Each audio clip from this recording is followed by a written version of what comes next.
ඉතින් කොහොමද? ඔන්න ඉතින් හැමෝම රසයි කියලා කියන මයි කිචන් එකේ චිකන් බිරියානි එක අපි try කරලා බලන්න තමයි මේ ලෑස්ති වෙන්නේ. මේ පාර අපේ ගෙවල් පැත්තට ආපු නිසා ස්පෙෂල් කොම්බෝ එකෙන් දෙකක් අපි ඕඩර් කළා. මේ එක පොට් එකක් රුපියල් 1000යි ඩෙලිවරි චාර්ජස් 400ක් ඇඩ් වුණා. එතකොට දෙකටම 2400යි.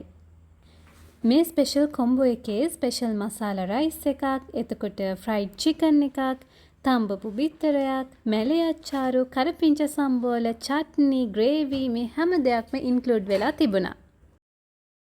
දැන් ඉතින් කාලා රස කොහොමද කියන්න තමයි තියෙන්නේ.